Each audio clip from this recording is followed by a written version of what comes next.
Welcome to today's fast track episode of The Growth Zone. My name is Christian Bartsch, and these episodes provide you with a focused, mind-feeding topic. You can use it to have some new ideas to guide you through the day. Let's get started on today's topic.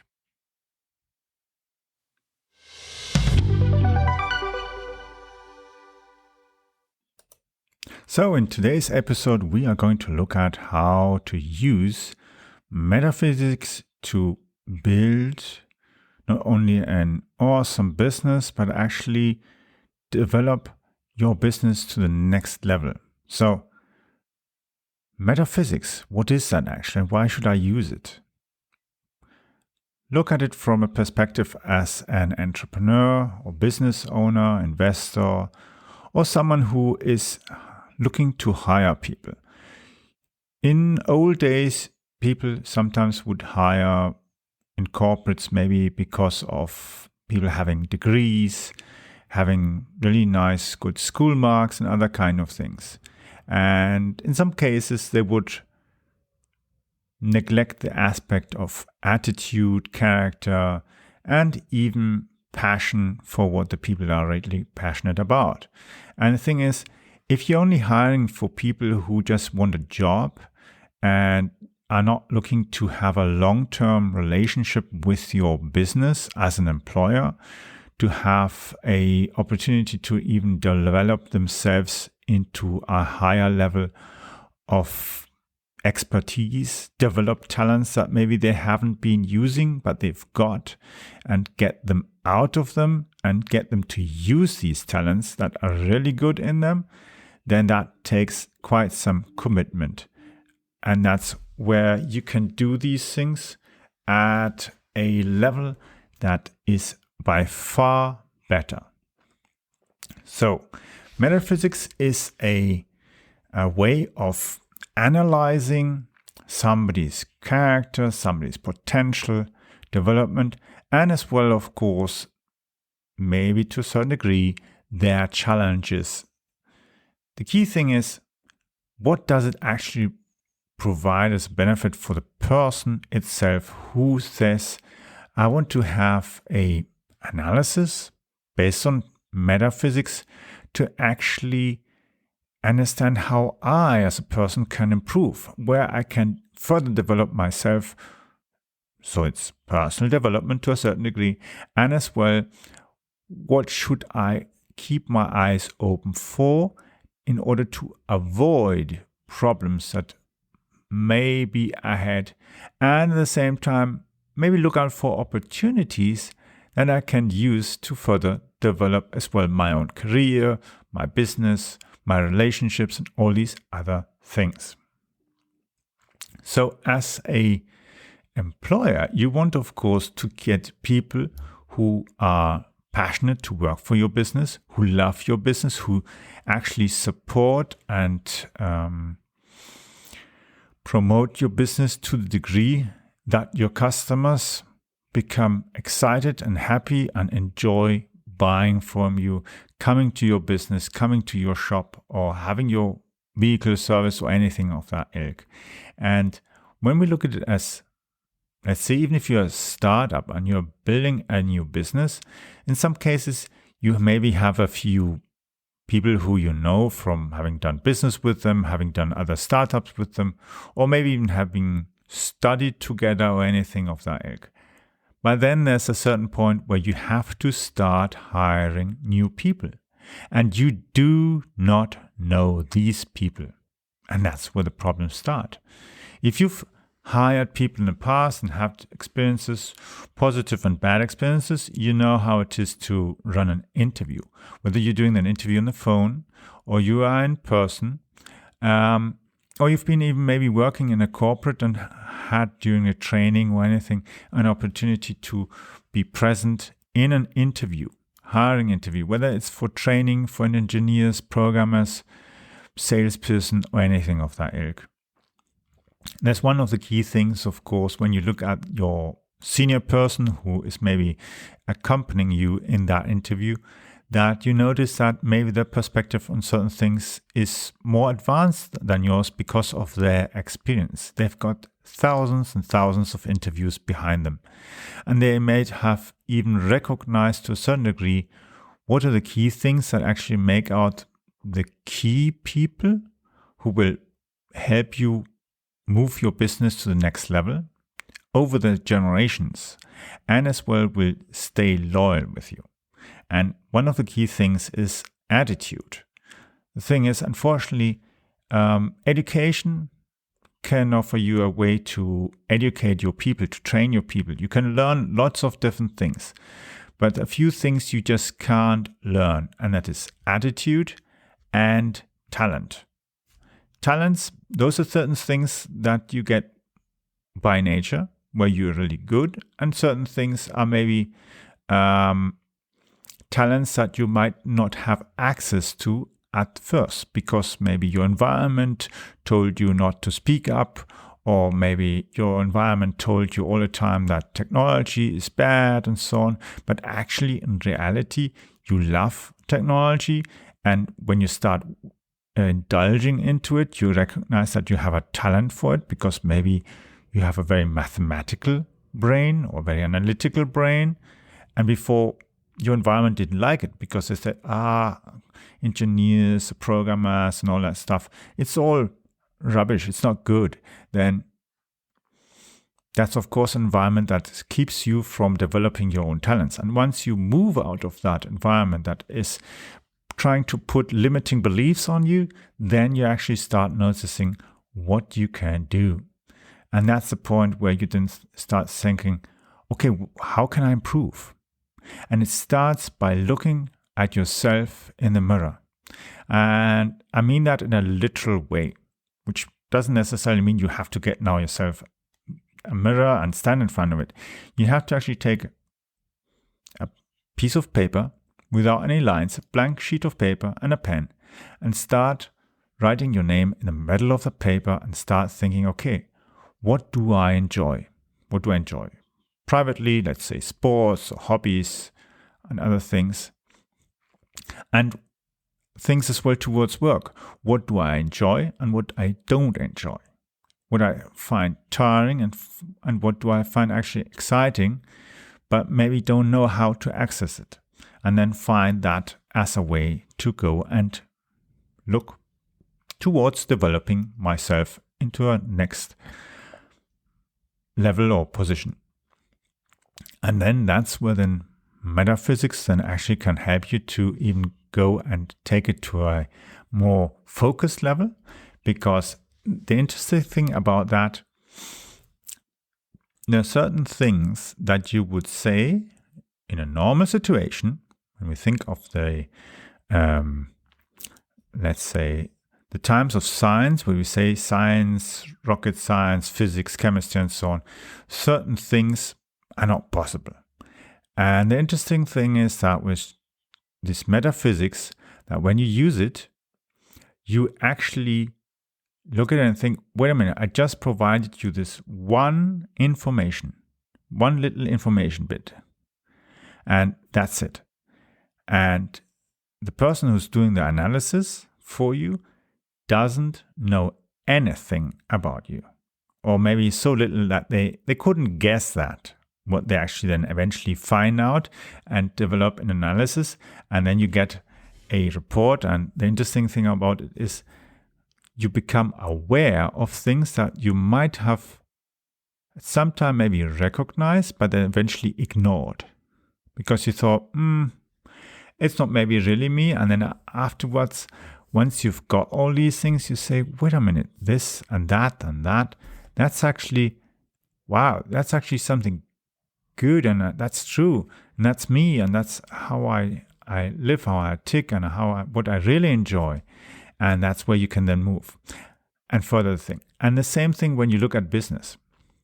Medium and large size businesses have a sort of a department which is usually called something like HR development. So what's that? It's an organizational development where not only you can organize your departments, but as well actually see how you can further develop the staff that you have. That means retraining, educating people, maybe even finding them opportunities where they can gain more experience in a different environment. Let's say you have a subsidiary and then you send them to the subsidiary to work for there maybe for a few years, and they gain additional experience in management and leading people and or manufacturing or anything of that ilk. And these are the key departments where they notice, okay, we have to train maybe our staff for a new software that we're going to implement, new office version or anything.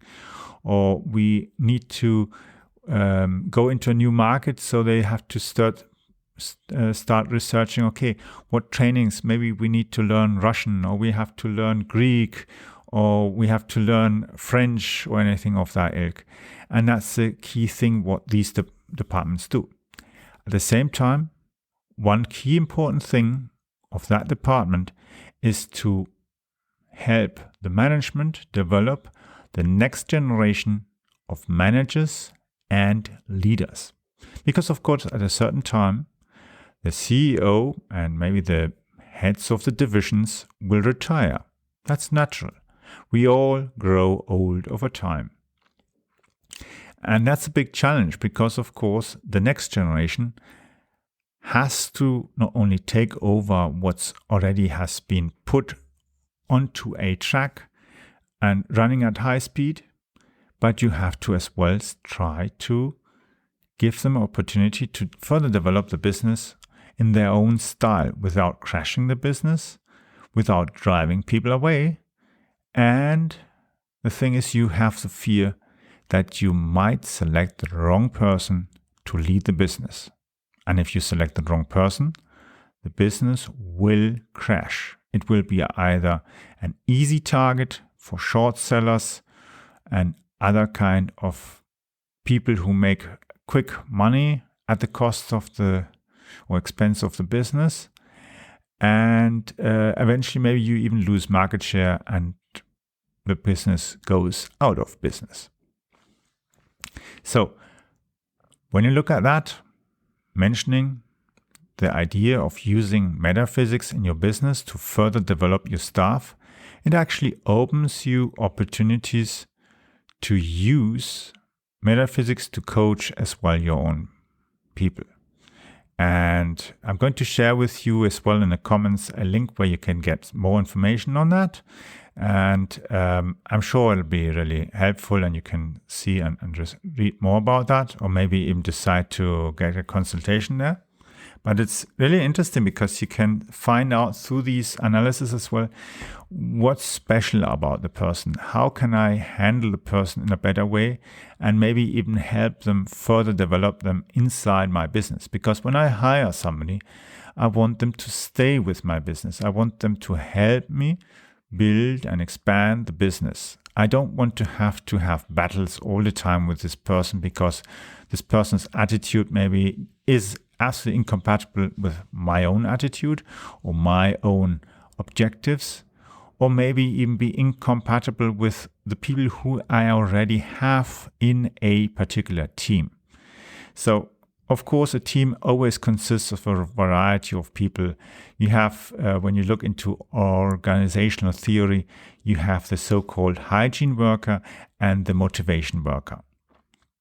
The hygiene worker enjoys having a nice place where he can work, and it's all safe, and he enjoys the nice, good things that you provide them, and they're happy to do all sorts of kind of work, and they'll do it. The motivation worker is driven by a different kind of motivation. The motivation worker needs to have acknowledgement that by the management that they're doing a good job. They want to have some interesting, thrilling projects. So they're the typical product developers, programmers, and people who are motivated. And if you want to reward them, you reward them by offering them access to training, to courses, to other things that are exciting for them. The hygiene worker, you will only motivate them, at least that's what theory says, mostly by offering them holidays, maybe a holiday trip for them and the spouse or so. That they'll enjoy, they'll be happy. Maybe you provide them a company car and they'll be happy. But yes, the motivation worker will feel as well happy if you give them a nice car. That gives them status in that. But they want more. It's the thrill of building stuff, of excitement, success, and moving forward. And they're eager to move things. And those are the ones that usually eventually become the next leaders because they have the eagerness of pushing the business further to reach the next level in business. Because the environment, the market is changing, new products are coming, technology is evolving, businesses are changing in the way they're doing business. And the same we see whether it's now with the pandemic or before the pandemic or sometime in the future after the pandemic. Businesses are changing very severely in the way they do business, in the way they develop products, and as well the way they hire. So if you are looking towards getting more insights into this metaphysics, and I'll be mentioning it in a few future podcasts, but just to give you here and there a few more insights, how I can use it in my business and maybe how you can use it in your business, you can go to the website that is meetsubb.com. So it's spelled MEETSUEBB.com. I'll put it as well in the comment text as well for this edition.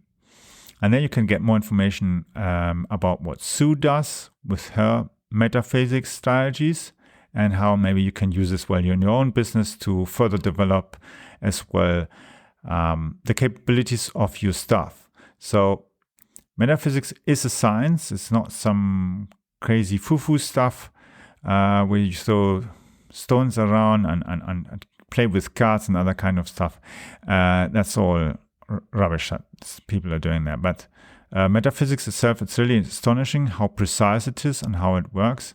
And I've been using it now for 2 years in my own business, and it's really, really impressive. And when we combine it with coaching for our own people, it really helps them, besides in their business development as part of the business, whether they're employees, partners, and so on.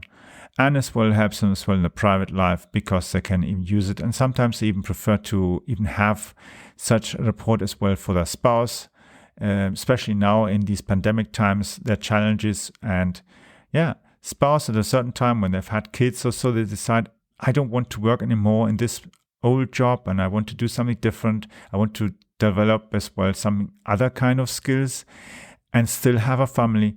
That's a good thing to as well motivate your employees to remain with your business because you care about your employees and their spouse.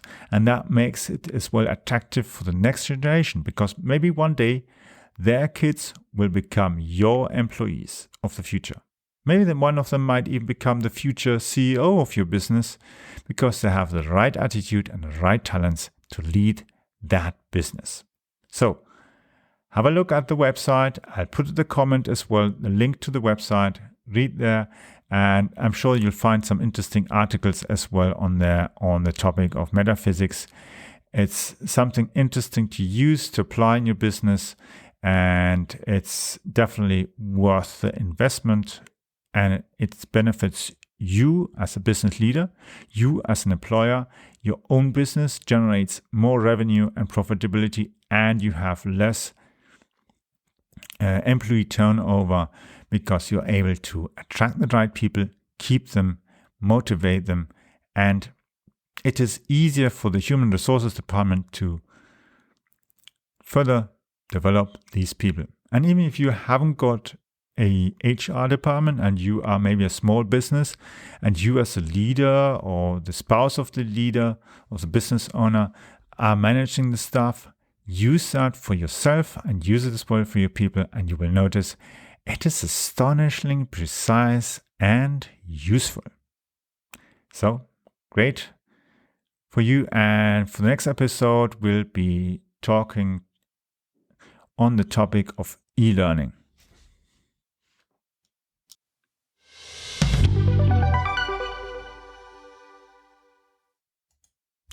I hope you enjoyed the fast track edition of today. I would like to invite you to follow our show so that you don't miss the upcoming interviews with leaders in the market. Simply visit the website follow.prmediareach.com. I will be adding the link also to the description of this episode so that you just need to click on that link. The link is follow.prmediareach.com.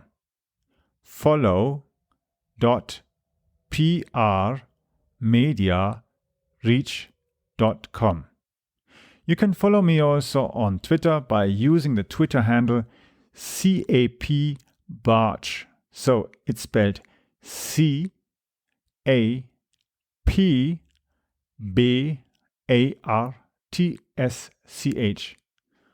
Or for those who are into sailing and flying, Charlie Alpha Papa Bravo Alpha Romeo Tango Sierra Charlie Hotel. Yes, that's CAP Barge. See you soon or hear you soon in the next episode. And please share as well this episode if you've enjoyed it and would like to let others have the opportunity to use it as well to get new ideas and insights.